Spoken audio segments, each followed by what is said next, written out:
I stood frozen in the dimly lit funeral home, surrounded by the murmur of relatives and the heavy scent of flowers.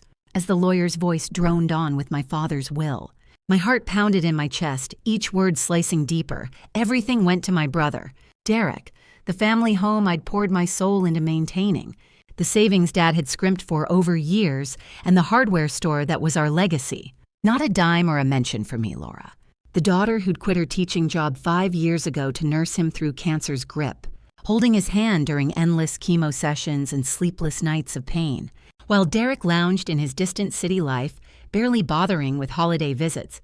Welcome to Martha's Stories. I share new life stories here every day, and I'd really appreciate it if you hit subscribe and liked my video. Drop a comment down below telling me where you're watching from and what time it is for you right now. I read every single comment, and it helps me to know I'm not alone in this. The betrayal burned like acid in my throat as the lawyer folded the papers and nodded solemnly. How could Dad do this? He'd always promised fairness, whispering during those quiet evenings that he appreciated my sacrifices. I clenched my fists, fighting back the hot tears threatening to spill. No, I wouldn't cry here. Not in front of them.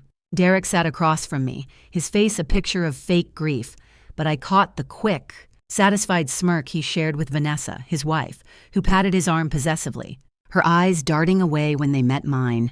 That look, it was too smug, too rehearsed, like they'd been waiting for this moment. After the reading, we gathered back at the house, the air thick with unspoken tension.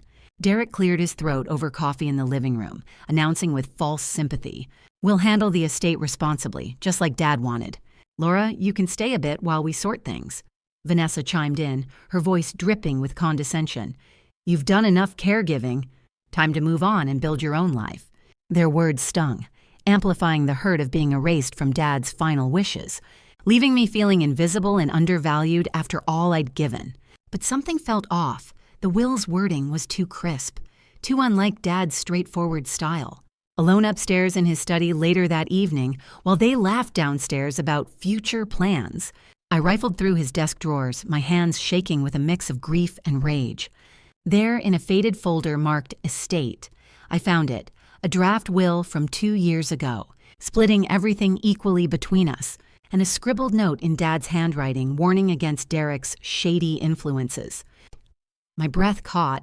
This was proof something had been twisted. The pain of rejection twisted into determination. Derek's manipulation was starting to show, and I wouldn't let him steal what was mine without a fight. The rain pounded against the car windows as I drove back to the house, my knuckles white on the steering wheel, the lawyer's words echoing in my head like a bad dream. Everything to Derek? How could that be? I'd poured 5 years into caring for Dad, quitting my job, handling every medical crisis alone, while Derek barely called from his city apartment. Now he gets the house, the savings, the hardware store. The shock twisted in my gut, mixing with a deep hurt that made my chest ache. But underneath it, suspicion started to flicker. Something about that will felt wrong, and Derek's quick smirk at the reading only fueled it. I pulled into the driveway, spotting Aunt Clara's car already there, and forced myself inside where relatives milled around the living room. Picking at platters of sandwiches and coffee, the air felt heavy, thick with unspoken questions, and I hung my coat, nodding at Uncle Tom's sympathetic pat on the back. "Laura, that will—" "It doesn't sit right," he muttered. But before I could reply, Derek's voice cut through the chatter from the mantel. He stood tall like he was already the new owner, Vanessa right beside him, her hand on his arm. "Family, thanks for being here today," Derek said, his tone too polished, too rehearsed. Dad trusted me with everything because he knew I had the business sense.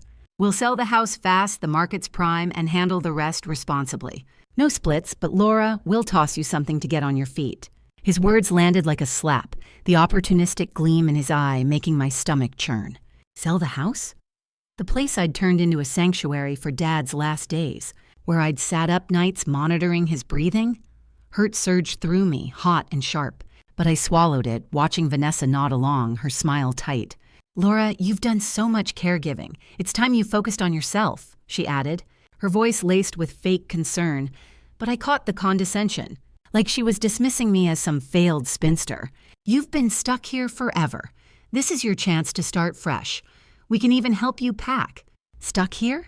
I'd chosen to stay for Dad, not them. Aunt Clara set her coffee down hard, her eyes flashing. "Derek, hold up. Laura was the one by his side every day. You sure this is what your father meant?" Derek shrugged, not even pausing, his arms crossing defensively. "Aunt Clara, the will's clear. Dad updated it because he saw I was the reliable one. Laura, you okay with this? No hard feelings?" I met his gaze, the shock still pulsing. But now suspicion crept in stronger. Why the rush to sell? And why did he keep glancing at Vanessa like they shared a secret? I pulled the will copy from my bag, scanning it quickly while the conversation hummed around me. The language jumped out. Too formal, full of legal jargon Dad never used. He was a straightforward guy, not one for herein and aforesaid. And the date, 6 months ago, right when Dad's meds had him confused half the time, and Derek had started dropping by more with that shady lawyer buddy. Tension coiled in the room as Cousin Mike leaned forward from the armchair. "Derek, man, this feels off. Laura sacrificed her whole life, her teaching career, everything. You gonna at least share the store profits?" Vanessa laughed, a sharp, dismissive sound that grated on my nerves. "Mike, don't start drama. The will's ironclad. Laura, seriously, think of it as freedom. You've looked so worn out lately. No offense." "Worn out?" Her words stung, hitting the loneliness I'd buried during those caregiving years. But they also lit a fire. I felt the hurt shift to anger, my mind racing. That date lined up with Derek's helpful visits, when he'd hover during Dad's weak moments.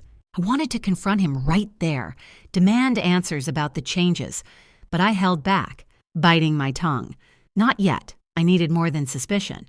The group shifted uncomfortably, relatives exchanging glances, and Uncle Tom chimed in, his voice steady. "Laura's right to question this. Your dad always said fair split." Derek's face tightened, his easy confidence cracking just a bit. "Uncle Tom, stay out of it. Dad favored me for the business side. I've been advising from afar. Laura, if you're thinking of contesting, that'll just burn through cash we don't have." Vanessa touched his shoulder, adding fuel. "Yeah, Laura, don't turn this into a fight. We're family. Let's keep it civil." Civil? Their manipulation was clear now, the way they tag-teamed, pushing me out while acting like benefactors. Tension thickened, my heart racing as I contemplated blurting out about the draft will I'd found upstairs. But I stopped myself. Better to gather proof first. Aunt Clara stood, her chair scraping loudly. "This isn't right, Derek. Laura, if you want to look deeper, I've got a friend who's a lawyer." I nodded, grateful, feeling a spark of alliance amid the hurt. Derek shot her a look, his voice dropping. "Aunt Clara, don't encourage her. Laura, you're just upset, understandable, but don't drag everyone down." Upset? The understatement fueled my rising suspicion. He was too eager to shut this down. As more relatives murmured goodbyes, hugging me with pitying whispers. "Hang in there, dear." I slipped into the kitchen, pretending to rinse plates, but really needing air from their victory parade. Alone for a moment, the shock settled into a cold determination. The inconsistencies in the will screaming at me. That formal wording, that suspicious date, it was the catalyst I needed. Derek's manipulation was showing, and I wouldn't let them bulldoze me. Vanessa poked her head in, smirking. "You okay in here, or need a hand?" I forced a calm reply. "I'm fine, just thinking." She shrugged and left, but her casual brush-off only hardened my resolve. Tension hung in the air like smoke. This gathering had exposed their greed. And my suspicion was now a plan. Tomorrow I'd dig deeper, no more holding back. After the front door finally shut behind the last relative, I trudged upstairs to my old bedroom, the one I'd turned into my sanctuary during Dad's endless doctor visits and chemo rounds, desperate for a moment away from Derek and Vanessa's smug whispers drifting from the living room. I closed the door with a soft click, my back pressing against the wood as I slid down to the floor, knees pulled up to my chest, the hurt crashing over me like a wave I couldn't outrun. How could Dad exclude me like this? Me, the one who'd quit teaching to wipe his brow through fevers, cook his meals when he could barely eat, and hold his hand as he whispered fears about leaving us behind? The betrayal twisted in my gut, making me question every late-night talk we'd had, where he'd promised fairness, equality between his kids. Now it felt like I'd been invisible all along, my sacrifices just footnotes in Derek's victory story. But even as the pain clawed at me, a spark of determination flickered. Maybe this wasn't Dad's true wish. Maybe Derek had twisted it somehow. I wiped my face roughly, standing up. But hesitation gripped me. Confronting Derek now could shatter what little family we had left, turning siblings into enemies forever. I loved my brother once, before his greed turned him distant, and part of me still clung to that bond, not wanting to destroy it entirely, even if the truth demanded it. Downstairs, their voices rose again, Derek chuckling about finally getting the store sorted, Vanessa replying with that sharp edge, as long as Laura doesn't cause a scene. Their words sent a chill through me, heightening the pressure. What if they came up here? Caught me digging? My heart pounded as I glanced at the door, imagining Derek bursting in, demanding to know what I was up to. I paced to the window, peering out at the rain-slicked driveway, my mind racing between grief and resolve. The exclusion stung deeper now, like a family rejection that left me adrift, undervalued after giving everything, my career, my time, my youth, to Dad's care while Derek chased his failing dreams from afar. But I couldn't just accept it. Those inconsistencies in the will nagged at me. The formal language so unlike Dad's plain talk, the date smack in his foggiest months. With a deep breath, I turned to the closet, pulling down one of Dad's old storage boxes I'd stashed there after clearing his room for the hospice bed, my hands trembling as dust motes danced in the dim light. The box hit the floor with a thud that made me freeze, ears straining for footsteps on the stairs. Nothing yet, but the tension coiled tighter, every creak in the old house amplifying my fear of discovery. I knelt down, lifting the lid slowly, the scent of aged paper and faint cologne hitting me like a memory punch, stirring up the loneliness of those caregiving years when I'd sift through his things alone, searching for insurance docs or old photos to cheer him. My fingers sifted through letters, faded receipts, and yellowed bank statements, each one a reminder of Dad's meticulous life, but also of how Derek had started inserting himself more in those last 6 months, offering advice that always seemed to benefit him. I paused on a stack of emails printed out. Dad hated digital stuff, always printing for his files, and my breath caught as I scanned one from Derek, dated just before the will change. Dad, let's update that estate plan for better tax breaks. My lawyer friend can handle it quick. Attached was Dad's scribbled note in the margin. Derek pushing hard, but something feels off. Don't trust the rush. The discovery hit me like a jolt, my hands shaking as I clutched the paper. The emotional weight sinking in, this wasn't just a clue, it was proof of Derek's influence, pressuring Dad when he was vulnerable, medicated, and trusting his son too much. Tears pricked my eyes now, the hurt surging as I pictured Dad in his bed, confused and alone. Derek hovering with that charming smile, Vanessa probably waiting in the car. How dare he exploit our father like that, for his failing consulting firm? His debts? The tension peaked as laughter erupted downstairs again, louder this time, making me jump. Were they coming up? I shoved the box back hastily, but not before grabbing another document beneath the email. A rough timeline Dad had jotted. Derek's visits increase, lawyer meetings, stick to original split. My pulse raced, fear mingling with fury. If they caught me now, they'd twist this too. Call me paranoid, unstable. I sat back against the bed, spreading the papers on the carpet. The clues staring up at me like accusations. The draft will from 2 years ago with its equal split. The first note warning against Derek's influences, and now this email and timeline, all tying together into a web of manipulation. The internal struggle tore at me. Part of me wanted to storm downstairs, shove these in Derek's face, demand he admit it, but hesitation held me back. What if it destroyed us all, left me with no family at all? Yet the determination grew stronger, overriding the pain. I couldn't let this slide, not after feeling so excluded, so rejected. I visualized it then, clear as day, gathering more proof, confronting him with evidence he couldn't deny, watching his smug facade crack as the truth came out, reclaiming what was mine without total ruin. My phone buzzed on the nightstand, snapping me from the reverie, a text from Cousin Mike. Laura, that will stinks. Need help? I typed back fast. Yes, quietly, feeling the shift solidify. I wasn't just reacting anymore, drowning in hurt. I was planning, turning my pain into action. I hid the papers under the mattress, standing up with a new steadiness, glancing in the mirror at my reddened eyes, but seeing resolve there too.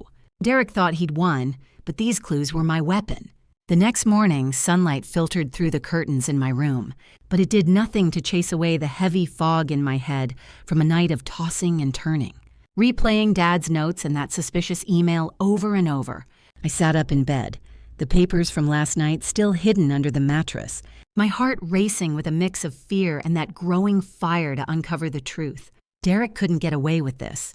Not after I'd given up so much for Dad while he plotted from the sidelines. Downstairs, I heard pots clanging in the kitchen, Vanessa's voice chirping about breakfast plans, and Derek's low murmur agreeing. They were acting like the house was already theirs, which only made my resolve harden. I needed help. Someone outside this mess to guide me before I confronted them and blew everything up. I grabbed my phone and texted Sophie, my best friend from high school who'd become a paralegal at a small firm downtown. She'd always been the sharp one, the friend who cut through drama with facts, and right now, I needed that more than anything. "Hey, emergency coffee? Need your brain on something big?" I typed, hitting send before I could second-guess myself. Her reply came quick, "On my way." Usual spot in 30? I dressed fast, slipping the folder of clues into my bag, draft will, notes, email printout, and headed downstairs, avoiding eye contact with Derek as he sipped coffee at the table.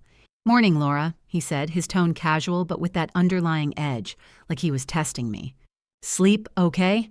We were thinking of starting on the inventory today. Get the house ready for sale." Vanessa turned from the stove, flipping eggs with a smile that didn't reach her eyes. "Yeah, Laura, join us? We can go over what you'll take with you when you move out. Nothing big, of course. Most stuff stays with the property." Her words hit like little jabs, reminding me of the exclusion all over again. But I forced a neutral nod. "Actually, heading out to meet a friend. We'll talk later." Derek raised an eyebrow, setting his mug down. "A friend? Everything all right, sis? You seemed off last night." I grabbed my keys from the hook, my pulse quickening. Did he suspect I was on to something? Fine. Just need some air after yesterday. Vanessa exchanged a quick look with him, her voice sweet but probing. "Well, don't be gone too long. We've got plans for the place." I stepped out into the crisp morning air, driving to the coffee shop on autopilot, my mind swirling with the internal tug-of-war.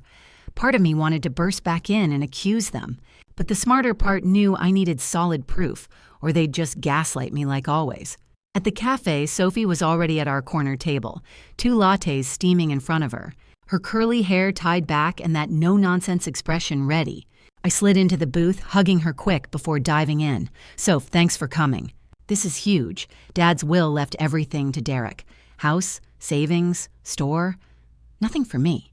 Her eyes widened, setting her cup down. "What? After you cared for him all those years? That's insane. Tell me everything." I pulled out the folder, spreading the papers between us, keeping my voice low as the cafe buzzed around us, baristas calling orders, customers chatting. "Look, this draft will from 2 years ago splits it equal. And these notes, Dad warning about Derek's influences. Plus this email where Derek's pushing for updates with some lawyer, right when Dad was foggy from meds." Sophie scanned them, her paralegal instincts kicking in, flipping pages with a frown. "Laura, this screams undue influence. The date on the new will lines up with Dad's worst health dip 6 months ago. And the language? Too slick, not your dad's style at all." I leaned in, the hurt bubbling up again. "Exactly. Derek's been smug about selling everything, like he can't wait. I think he manipulated Dad, maybe even forged stuff." She nodded, pulling out her laptop from her bag, logging into some database with quick keystrokes. "Okay, first things first. Let's access public records. I can pull up any filings on the estate or that lawyer Derek mentioned." "What's his name?" I thought back to Derek's offhand brag last year. Harlan Thorpe, I think. Derek said he helped with business stuff." Sophie typed it in, her screen glowing as results popped up. "Got it. Harlan Thorpe practices estate law, but he's got a shady rep, couple of complaints for aggressive tactics, and look, public notary logs show he witnessed Dad's new will signature. But wait, cross-reference with Dad's medical records. You have access as caregiver, right?" I hesitated but nodded. She was right. I'd signed as proxy often. "Yeah, I can pull those online."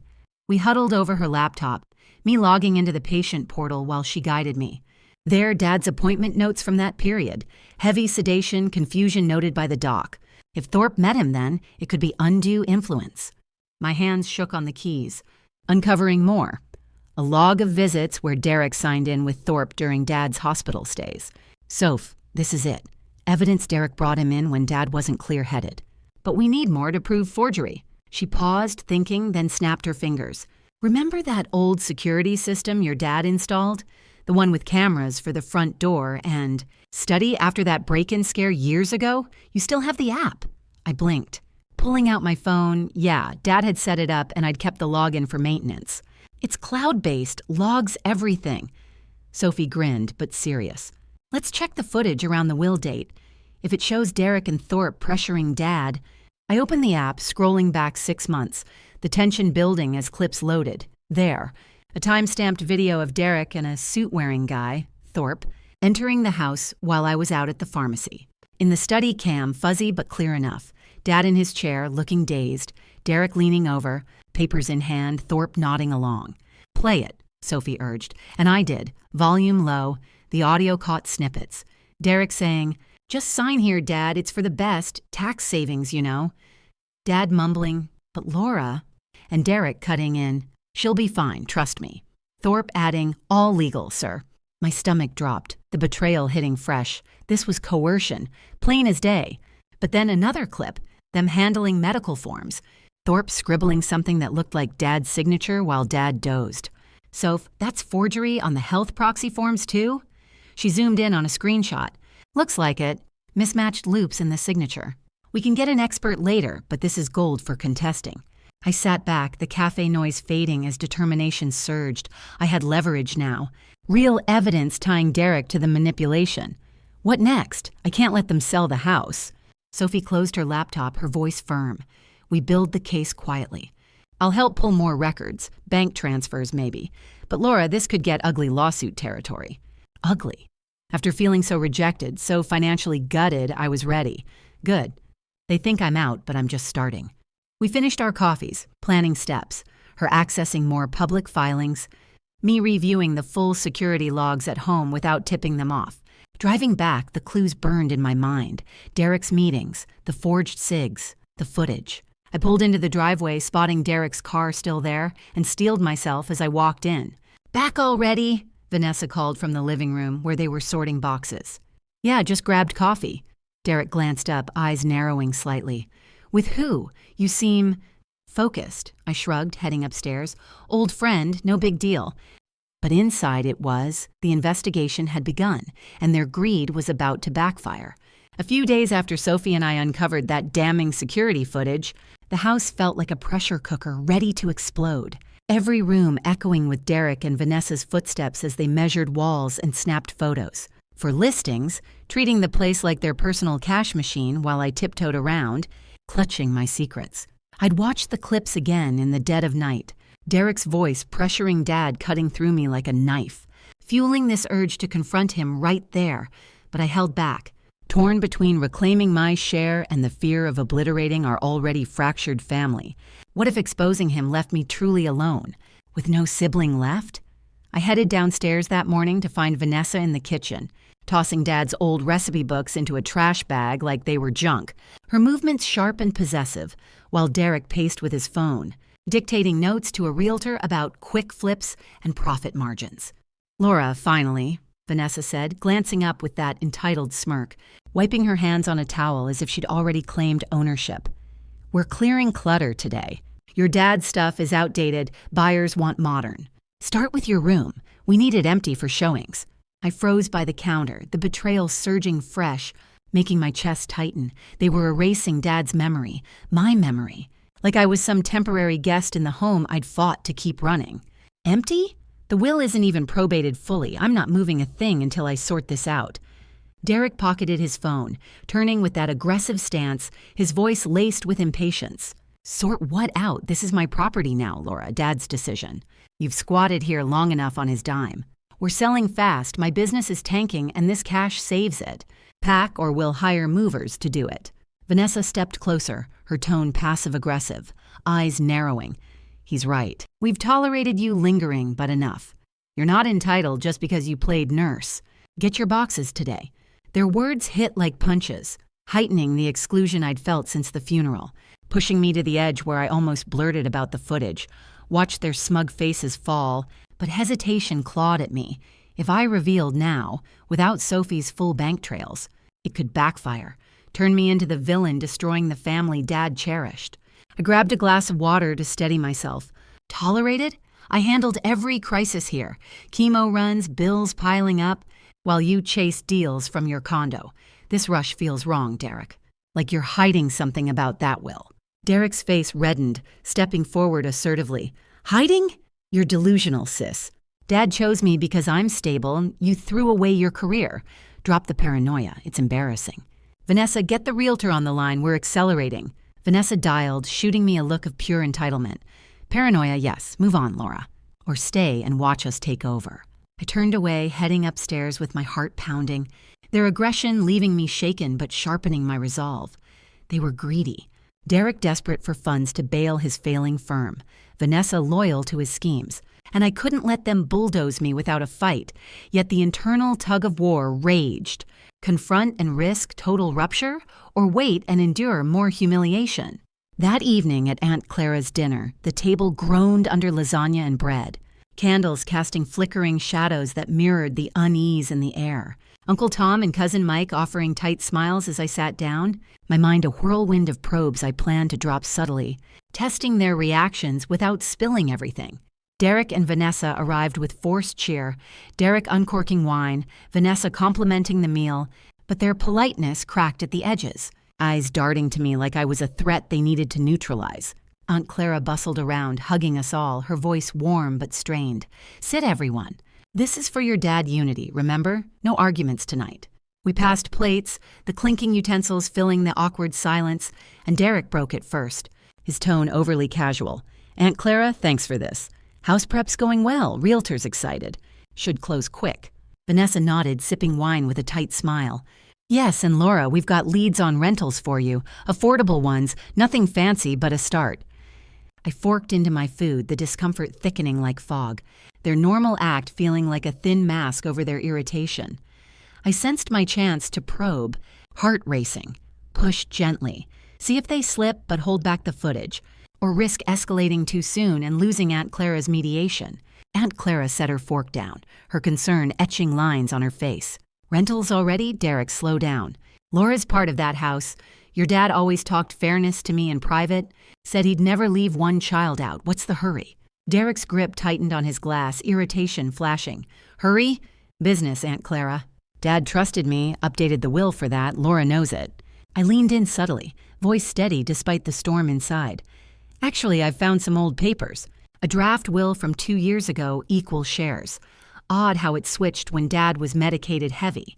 And Thorpe, your lawyer buddy, his track record's spotty.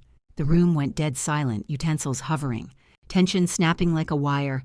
Derek's face paled slightly, Vanessa's politeness shattering into a glare. Aunt Clara's eyes widened, leaning toward me. Equal shares?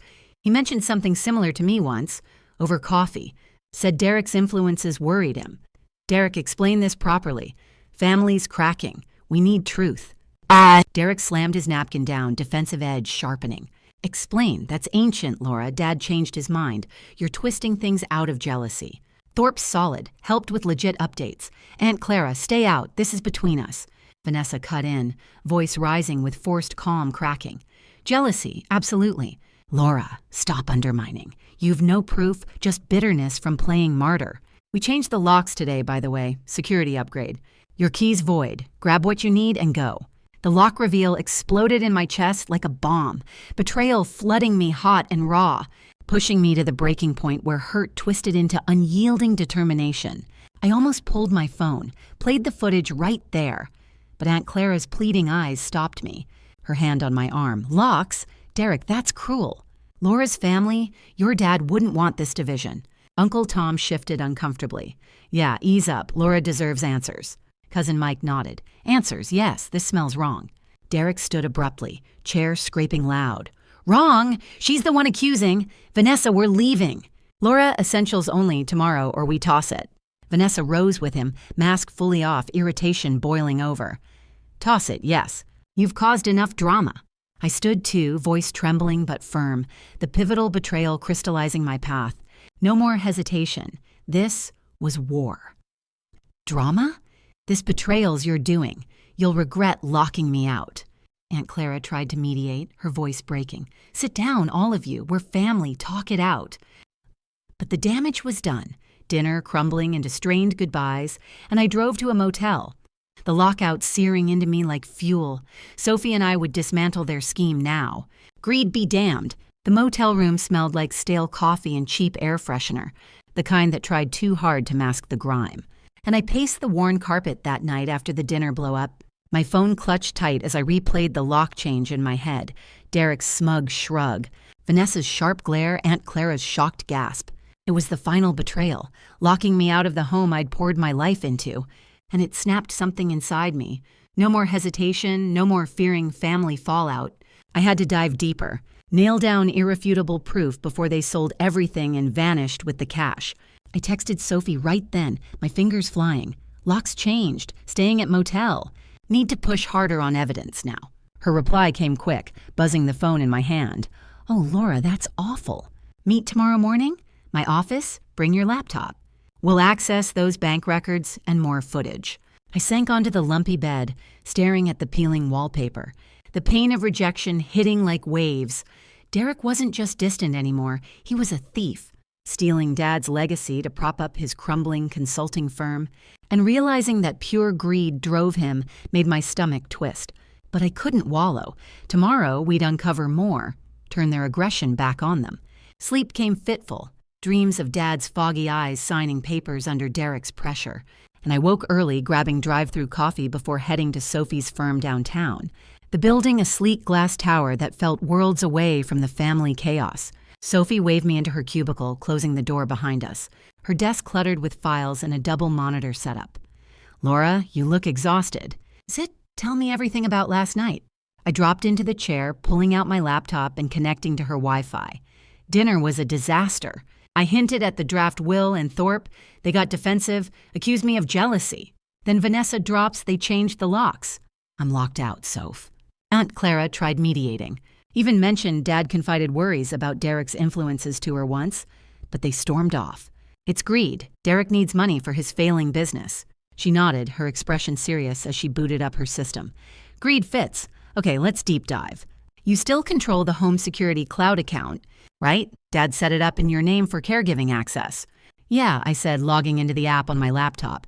The interface loading slow on the motel Wi-Fi I'd tethered from my phone. I never changed the password. What are we looking for?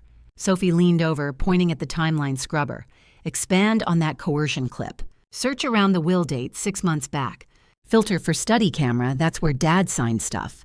I scrolled through, clips popping up, me leaving for errands, Derek arriving with Thorpe, and there, a longer sequence I hadn't watched fully before. I hit play, volume low, and we huddled close. On screen, Dad sat slumped in his armchair, oxygen mask nearby looking dazed from meds. Derek hovering with papers. Dad, just initial here. It's for the family business, secures everything, Derek said. His voice smooth but insistent. Dad mumbled, barely audible. Laura, she deserves... Derek cut in quick. Laura's fine, Dad. This way I handle it all, no mess. Sign, okay? Thorpe here's witnessing. Thorpe nodded from the corner. All standards, sir. Protects your assets. Dad's hand shook as he signed, eyes half closed, and Derek patted his shoulder. Good choice.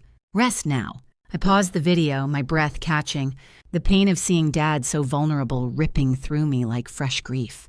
Soph, that's straight coercion. He wasn't even lucid. Exactly, she said, screenshotting frames. And look, next clip, same day, you out at pharmacy. Derek transfers funds on Dad's computer, bank site open. We can subpoena logs, but this visual's powerful. I nodded, but the family rejection stung deeper now. Derek had exploited Dad's trust, all for his debts, turning brother against sister without a second thought. We need more. That nurse, Evelyn, Dad's home care one. She was there often, might confirm. Sophie pulled up her contacts. Reach out. I'll draft a witness statement template meanwhile. And those bank records, I accessed public liens on Derek's business yesterday. Shows massive debt, motive solid. I dialed Evelyn from my phone, putting it on speaker, my hands sweaty as it rang. What if she sided with Derek or forgot details? She picked up on the third ring, her voice warm but cautious. Laura? Been ages. Sorry about your dad. Thanks, Evelyn, I said, glancing at Sophie for encouragement.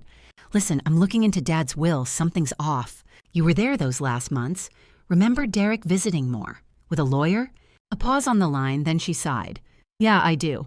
Derek pushed hard when your dad was medicated. Confused days. Once, I walked in on them. Derek guiding his hand on papers, saying, "Just sign, it's routine." While your dad asked about you, mumbled he wanted fair split. I noted it in my logs, felt wrong. My heart leaped, relief mixing with the ache of confirmation. Here was a witness, backing the footage, solidifying Derek's greed as the root.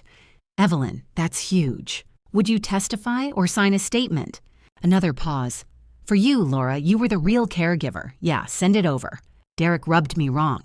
Too eager, especially with his business calls about needing funds quick. Thanks, I said, voice thick. Means a lot. We hung up and Sophie grinned, typing up the template. Witness locked. Now, cross-reference with medical forms, that forgery clip. I know a handwriting expert. Preliminary analysis could seal it. I leaned back, the motel keycard digging into my pocket as a reminder of my displacement. But the pain shifted now, from raw rejection to fueled purpose. Derek thought he could erase me, fund his mess with Dad's money. But this, footage, witness, debts, it's unraveling him. Sophie nodded, emailing the statement to Evelyn. It is. But Laura, this lawsuit, it'll expose everything. You ready for the family fallout? I met her eyes. The internal conflict flaring one last time, Dad's voice in my head about unity. But Derek's betrayal drowned it. Ready, he started this. I'll end it. We spent the next hour pulling more. Bank trails showing transfers from Dad's account to Derek's. Firm right after the will change, emails from Thorpe confirming updates complete. Each piece hit hard, the realization of Derek's pure greed to bail his failing business. Sacrifice family, making the rejection feel like a wound that wouldn't heal without justice. Sophie printed it all, stacking the folder thick. This is your arsenal. Hire that lawyer tomorrow. Contest on fraud, undue influence. I hugged her goodbye, driving back to the motel with the evidence bag on the seat, the city's lights blurring past. Alone in the room, I spread the papers on the bed, staring at the footage stills. Evelyn's number jotted down. The pain crested, family shattered, but by Derek's hand, not mine. I texted cousin Mike, "Need backup? Things escalating." His reply, "Count me in." That dinner was BS. Lying back, the cheap springs creaking, I let the determination settle. Tomorrow, we'd reach out to more, build unbreakable, and when I struck back, Derek's greed would cost him everything. The days blurred into a haze at that motel, the thin walls letting in every car horn and argument from next door, and I spent them glued to my laptop, piecing together the evidence with Sophie over endless calls and emails. But the lockout had left me scrambling, bills piling up. No steady income since quitting teaching for Dad, and now no home to call my own. I felt the financial squeeze like a vice, dipping into my meager savings for the room and takeout. The rejection from Derek hitting harder as I realized his greed wasn't just about the assets. It was about erasing me completely, funding his debts while I fought for scraps. But that morning, as I sipped lukewarm coffee from a styrofoam cup, my phone buzzed with a notification from the county court app. Derek had filed for eviction, attaching the official will as proof, claiming I was a squatter refusing to vacate his property. I opened the email attachment right there on the bed, the papers loading slow on the spotty Wi-Fi, and scanned the legalese. Immediate removal, no rights to contest without formal suit, and a hearing set for next week. My stomach dropped. The humiliation washing over me like cold water. He'd paraded that will like a trophy, making me look like the unstable one clinging to the past. I called Sophie immediately, my voice shaking as I paced the small room. "Soph," he filed eviction papers, attached the will, everything. "Says I'm trespassing, wants me out yesterday." She sucked in a breath on the other end. "Laura, that's aggressive, but we expected pushback. Send me the docs, I'll review, this buys us time, file a stay motion based on contest grounds." "I know, but it hurts," I said, sinking onto the edge of the bed, staring at the eviction notice on screen. He's treating me like a stranger, not his sister. And the financial hit, motels eating my savings. I need a real place, but who rents to someone mid-eviction? "Hang tight," she replied, her keyboard clacking in the background. "We'll counter. Meantime, crash with Aunt Clara," she offered at dinner. I nodded to myself, though she couldn't see. Maybe. But Derek's spreading rumors. I got texts from cousins saying I'm unstable, contesting out of spite. He's poisoning the family well. Sophie paused. Classic deflection. Use it, shows desperation. Evelyn signed her statement. We're building strong. We hung up and I forwarded the papers, but the low hit me hard then. Sitting in that dingy room with my suitcase half unpacked, feeling the full weight of the loss, house gone, savings draining, family turning away. I wanted to call Derek, scream about the footage and witness, but held back. Revealing too soon could let him cover tracks, and the internal tug-of-war raged. Expose and risk total isolation, or endure this humiliation to strike harder later. I drove to Aunt Clara's that afternoon, the eviction papers printed and tucked in my bag, the suburbs blurring past as rain started to patter on the windshield. She opened the door with a hug that lingered, her kitchen smelling like fresh cookies, and led me to the living room where Uncle Tom sat reading the paper. "Laura, honey, come in." That dinner was a mess. Derek's out of line. I sat on the couch, pulling out the papers. It's worse. He filed eviction. Look, says I'm unstable, refusing to leave his property. And rumors? Cousins think I'm crazy, spiteful. Aunt Clara scanned the docs, her face falling. Eviction? That's heartless. Your dad would roll in his grave. Tom, look at this. Uncle Tom set his paper down, adjusting his glasses as he read. Derek's pushing too far. But the will looks solid on paper. You got proof it's not? I hesitated, the conflict churning. Tell them about the evidence. Risk it leaking back? But I needed allies. Some. Footage from Dad's security system shows Derek pressuring him to sign, foggy from meds. And the nurse, Evelyn, confirmed coercion. Bank transfers, too, to Derek's firm right after. Aunt Clara's eyes widened, handing the papers back. Footage? Laura, that's big. Why not go public yet? Because I need it airtight, I said, leaning forward. If I tip him off, he covers up. But this eviction, it's humiliating. No home, scraping by, family whispering, I'm the problem. Uncle Tom nodded slowly. Smart to wait, but stay here meantime. We got the guest room. Thanks, I replied, relief mixing with the ache. But Derek's parading that will everywhere, even emailed extended family, saying I'm contesting out of grief-fueled instability. Cousin Lisa texted, Hope you're okay. Heard you're not handling it well. Aunt Clara patted my hand. Ignore the gossip. Derek's desperate. Probably his business troubles. Your dad confided that to me too, worries about loans. We talked more over cookies, them offering support, but as evening fell, my phone rang. Derek's number flashing. I answered, putting it on speaker so they could hear, my pulse spiking. What now, Derek? His voice came through clipped, aggressive. Laura, got the eviction notice. Good. Pack your crap. Movers coming tomorrow for anything left. And stop spreading lies to family. Aunt Clara called, asking questions. You're making me look bad. I gripped the phone, the humiliation boiling into anger. Lies. You locked me out, filed papers calling me unstable. That's on you. And the will? We both know it's fishy. Dad wasn't himself when he signed. He laughed, but it sounded forced. Fishy? Dad chose me. Get over it. You're spiteful, always were. Vanessa says you're unhinged, quitting your job like that. Family agrees. Rumors are flying because you're acting crazy. Aunt Clara shook her head, mouthing, hang up. But I pressed. Crazy? After caring for Dad while you schemed? Those bank transfers? Funding your debts? It'll come out. A pause on his end, then defensive. Transfers? Paranoia talking. Stay away from the house or I'll call cops for trespass. This is done, Laura. Move on. He hung up and I set the phone down, hands shaking. The low point crashing down, financial ruin staring me in the face. Scrambling for a couch to crash on, family divided with whispers of my instability. Uncle Tom stood, pacing a bit. He's bluffing hard. But Laura, if you have proof, use it soon. I will, I said, determination cutting through the hurt. Sophie and I are close. Evelyn's statement, footage, it's building. This eviction fuels me. He thinks he's winning, but it's his reversal coming. Aunt Clara hugged me again. Stay as long as needed. We'll back you. Families shouldn't do this. That night in their guest room, the soft bed a far cry from the motel. I emailed Sophie the call details. Derek threatened cops, confirmed debts indirectly. Push the expert on signatures?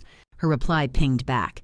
On it. Handwriting analysis tomorrow, mismatches on medical forms, tied a will. You're not alone. This turns soon. I lay awake, staring at the ceiling fan whirring, the humiliation acute, evicted, rumored unstable, financially scraping bottom, but it ignited my counterattack. Derek's greed had overplayed, and with Evelyn's confirmation, the expanded footage showing transfers, and now this call is more leverage, I was ready to flip the script. Rebuild from this low with vengeance. The next day, as I job hunted online from Aunt Clara's kitchen, a text from Cousin Mike came through. Heard about eviction. BS need help? Got a spare room if Clara's full. I texted back, thanks, staying here, but spread the word quietly, Derek's hiding something. More soon. Aunt Clara brought tea, sitting across. Laura, ignore the whispers. Focus on your plan. Dad would have wanted you fighting. I am, I said, sipping the hot liquid. This low, it's temporary. Derek parades that will, but when I hit back with evidence, he'll be the one humiliated. We clinked mugs, a small alliance forming, and as Sophie called with the analysis update, expert says forgery likely on SIGs. The reversal stirred. My scramble for stability only sharpened the blade for the coming strike. A week after crashing at Aunt Clara's, with the eviction hearing looming like a dark cloud, I woke up to Sophie's text buzzing my phone on the nightstand. Handwriting experts report in. Mismatches confirmed, forgery on medical forms and will SIG. Meet at my office ASAP. Bring everything. I sat up in the guest bed, the soft quilts a small comfort against the storm raging inside me, and felt that shift from humiliation to power. Derek had pushed me to rock bottom with his rumors and lockout, but now, armed with this, I could turn the tables. Serve him the shock he'd never see coming. I dressed quick in jeans and a sweater, grabbed my folder stuffed with footage stills, Evelyn's signed statement, bank trails showing those shady transfers to his firm, and headed out, kissing Aunt Clara goodbye in the kitchen where she was making coffee. Thanks for letting me stay, I said, hugging her tight.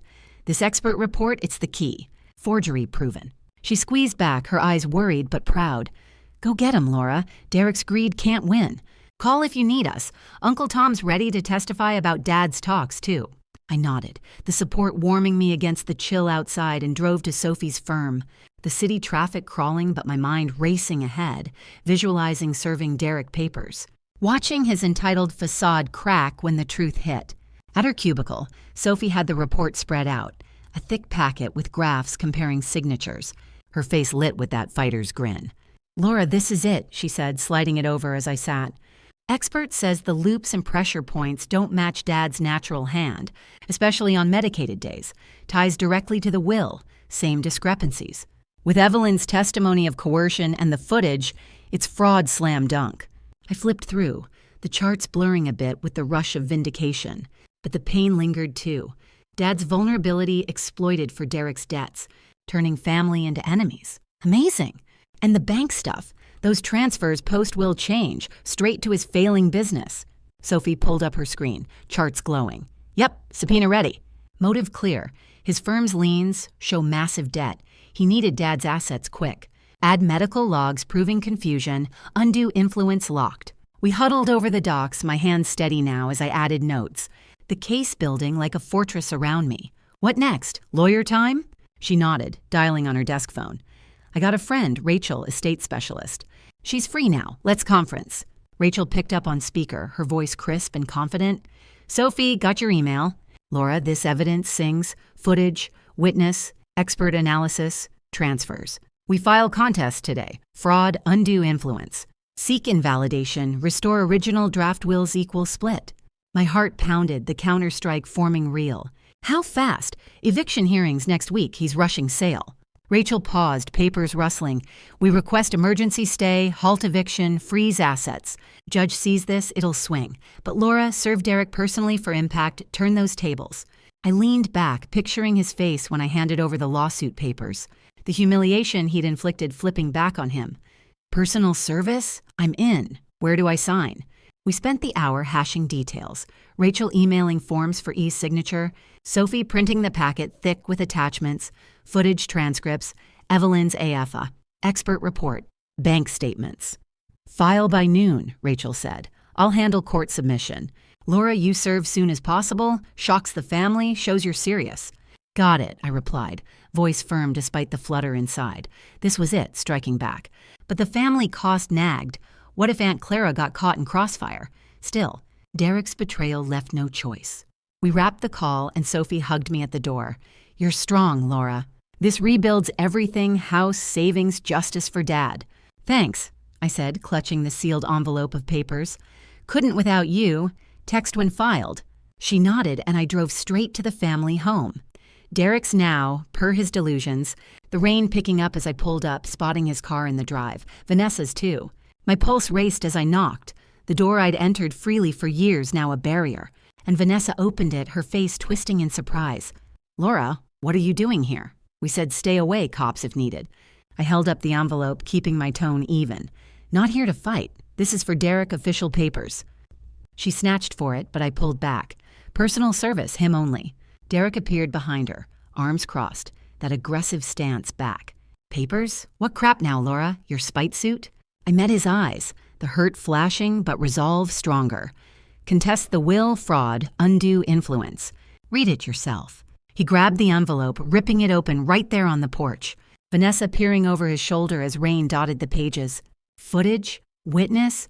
Forgery analysis? This is bullshit, Laura. Made up lies to steal my inheritance." "Your inheritance?" I shot back, stepping closer. "Dad's equal draft says otherwise. You coerced him, transferred funds for your debts. It's all here. Evelyn saw it, expert proved Sig's fake." Vanessa's face paled, grabbing his arm. "Derek, call the lawyer. She's bluffing, unstable, like we said." He scanned more, voice rising defensive. "Bluffing? This footage, how'd you get that? Spying? And Evelyn? That nurse hated me." "This won't hold. Dad wanted me in charge." I stood firm, rain wetting my hair. "Wanted? He was medicated, vulnerable. You exploited it for your failing firm. Banks show transfers days after. Judge will see." The family around us, neighbors peeking from windows, added to the shock. Derek's reputation cracking in real time. "Get off my property," he snarled, but his hands shook. "You'll lose, Laura. Waste your money." Vanessa slammed the door, but I heard her inside. "Derek, if this sticks..." "The business loans..." I walked back to my car, soaked but empowered. The counterstrike landed. They were shocked. Tables turned, and as I drove to Aunt Clara's, my phone lit with texts. "Cousin Mike. Served. Epic. Family chat blowing up, extended cousins questioning Derek now. Aunt Clara met me at the door with tea. "You did it? How'd he take it?" "Shocked," I said, drying off. "Denied everything, but pale as a ghost." Vanessa, too, bluffing accusation backfired. Uncle Tom joined from the living room. "Good. Rumors shifting, your side's gaining. But careful, Derek's type fights dirty." We sat, me recounting the porch scene, their support bolstering me. Rachel filed, stay on eviction pending, assets frozen soon. Aunt Clara nodded. "Proud of you. Dad's smiling somewhere. This rights his wrong." That night, as I settled in, Sophie called. Filed and served confirmed. "Hearing in 2 weeks, judge assigned, looks fair. Expert ready to testify." "Perfect," I replied, staring out the window at the rain. Derek thought lockout broke me, but it built this. His greed's unraveling. She laughed softly. "Counterstrike phase 1. Complete. Rest up, climax coming." I hung up, the humiliation of eviction fading as power surged. With the case built, footage, witness, analysis, transfers, I'd turned victim to victor, serving shock that flipped the script, family tides shifting my way. The courtroom felt like a pressure cooker that morning, 2 weeks after I served Derek those papers, the air thick with the scent of polished wood and stale coffee from the bailiff's mug. And I sat at the plaintiff's table next to Rachel, my hands clasped tight to stop the trembling as I watched Derek and Vanessa enter with their lawyer, Harlan Thorpe himself, all suited up like they owned the place. Rachel leaned over, her voice low and steady. "Deep breaths, Laura. We've got this. Evidence airtight. Just stick to the facts on the stand." I nodded, glancing at Aunt Clara and Uncle Tom in the gallery behind me. Their faces supportive but tense. While Cousin Mike gave me a thumbs up from the row back, they'd shown up early, even brought Evelyn the nurse, who sat quietly adjusting her scarf, ready to testify. Derek caught my eye as he sat down, his face a mask of forced confidence. But I saw the sweat beading on his forehead, Vanessa whispering furiously in his ear, her diamond ring flashing under the fluorescent lights. The judge banged the gavel, calling order. A stern woman in her 50s with sharp eyes behind glasses. Case of Laura Thompson versus Derek Thompson, contesting the will of the late Robert Thompson on grounds of fraud and undue influence. Plaintiff, present your opening. Rachel stood, buttoning her jacket. "Your Honor, will show through video evidence, expert analysis, witness testimony, and financial records that the defendant coerced and forged signatures on the decedent's will during a period of mental vulnerability motivated by personal debts. The original draft will, splitting assets equally, should be restored. Thorpe rose next, his voice slick. Objection to speculation, Your Honor. This is a grieving sister's baseless claim. The will is valid, executed properly. Will prove Ms. Thompson's instability led to this spiteful suit. The judge nodded curtly. Overruled for now. Proceed with evidence, plaintiff. Rachel called me first, and I walked to the stand, swearing in with a steady voice despite my pounding heart. The wood of the box cool under my fingers as I sat. Laura, describe your relationship with your father, she started. I was his primary caregiver for 5 years during his cancer battle, I said. Meeting the judge's eyes. Quit my teaching job to handle appointments, meds, everything. Derek lived states away, visited rarely. And the will reading? Rachel prompted. Everything to Derek, house, savings, hardware store. Shocked me. I'd found an old draft splitting equal. Suspected foul play from dates lining up with Dad's foggy periods. Thorpe jumped up during cross. Ms. Thompson, isn't this jealousy? You quit your job, unstable choice. Dad favored Derek's responsibility. I leaned forward, voice firm. Jealousy. I sacrificed for Dad while Derek schemed. Stability? His firm's drowning in debt, that's motive. The gallery murmured, Derek shifting uncomfortably. Vanessa glaring daggers at me as Thorpe sat down, flustered. No further questions. Rachel called Evelyn next, the nurse walking up calmly, swearing in. Ms. Hayes, describe your observations during Mr. Thompson's care. Evelyn adjusted the mic. I visited 3 times a week last 6 months. Saw Derek more then, often with a lawyer. Once walked in on Derek guiding Mr. Thompson's hand to sign papers. He was medicated, confused, mumbling about fairness for Laura. Rachel handed her the statement. And this matches your signed affidavit? Yes, Evelyn said. Mr. Thompson asked about Laura, said equal split. Derek brushed it off, said, trust me. Felt wrong, noted it. Thorpe crossed, aggressive. Ms. Hayes, you dislike Derek, bias. And medicated doesn't mean incompetent. Evelyn met his gaze evenly. No bias, just facts. Mr.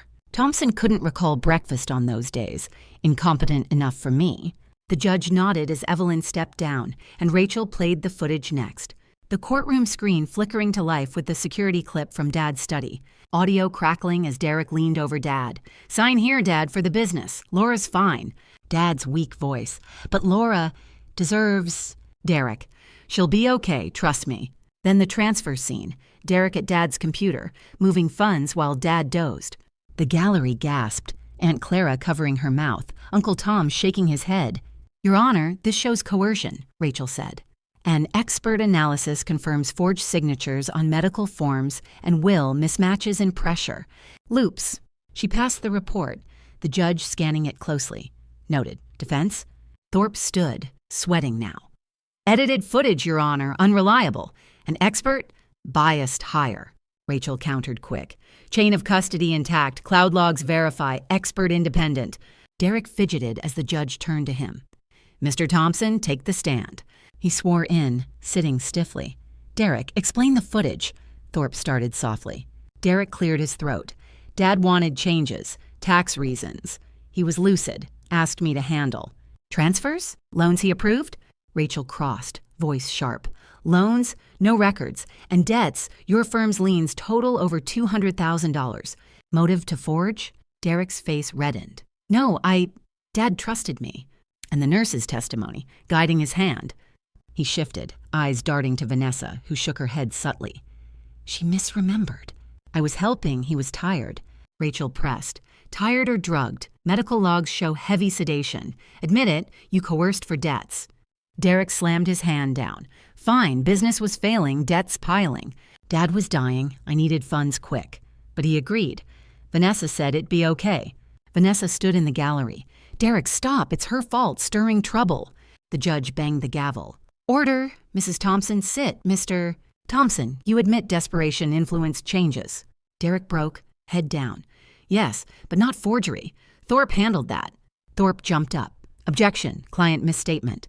But the damage hit, the courtroom buzzing as Vanessa tried deflecting. It's all lies. Laura's unstable, quit her job, obsessed with caregiving. We were helping. Rachel turned to the judge. Your Honor, clear admission. Invalid will restore original equal split. The judge reviewed notes, the silence stretching tense. Based on evidence, forged signatures proven, coercion via footage and testimony, motive via finances, I rule in plaintiff's favor. Will invalidated. Original draft enforced. Equal division. Defendant pays costs, potential fraud referral to DA. The gavel banged. Victory washing over me like a wave, but tears pricked too. Family shattered, but justice won. Derek slumped. Vanessa storming out, whispering threats, while Aunt Clara hugged me tight. You did it, Laura. Dad's proud.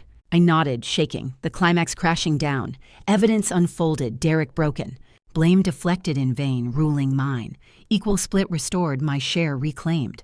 The courtroom doors swung open behind me as I stepped out into the hallway. The echo of the judge's gavel still ringing in my ears, like a final punctuation on years of pain and betrayal. And Aunt Clara pulled me into a tight hug right there, her arms wrapping around me with the kind of warmth I'd missed since Dad passed. Uncle Tom clapped my back next, his voice gruff but steady. You nailed it, Laura. That ruling equal split restored. House, savings, store, all half yours now. I hugged them back, tears finally spilling over, the weight lifting off my chest as the victory settled in.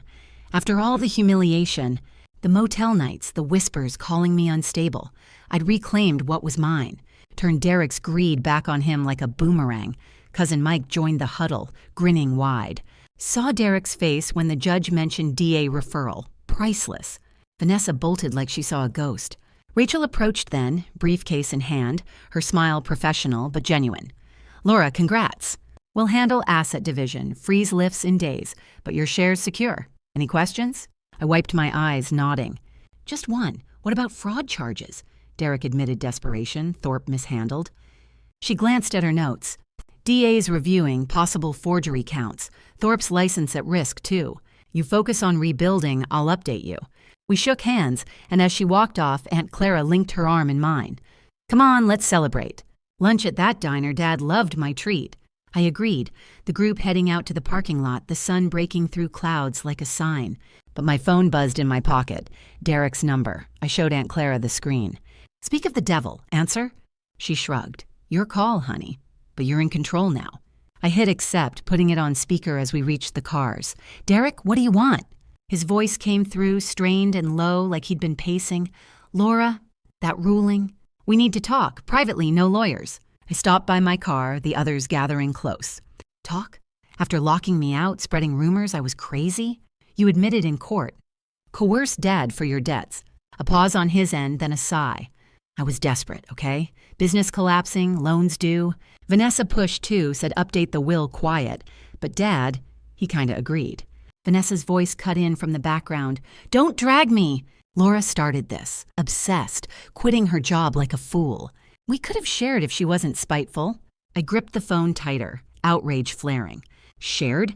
You two schemed from the start. Footage proved it. Thorpe forged cigs. Evelyn saw the pressure. And Vanessa, your snide remarks, acting entitled to Dad's house? That's done.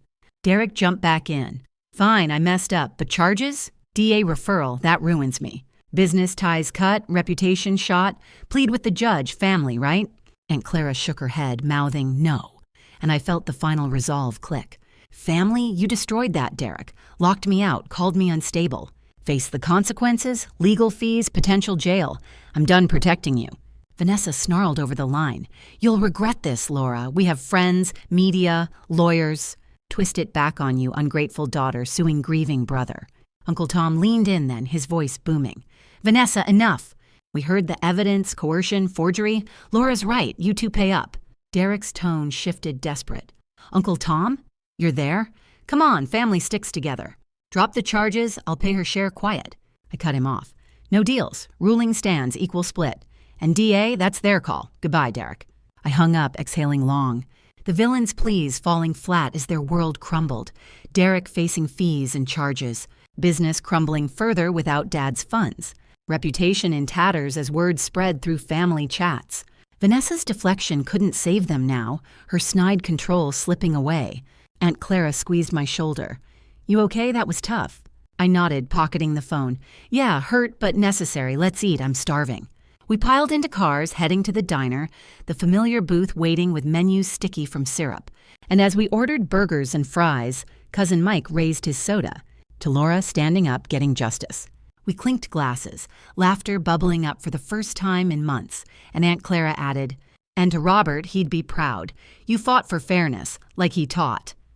I smiled, biting into my burger, the taste bringing back Dad's Sunday lunches. "Thanks, all of you. Couldn't without the support.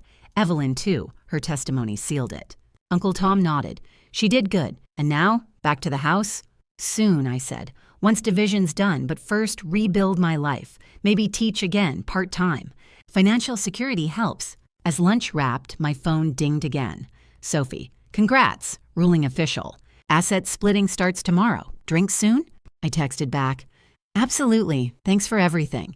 We left the diner, sun warming the parking lot, and I drove back to Aunt Clara's alone for a bit, needing space to process. The happy ending settling in.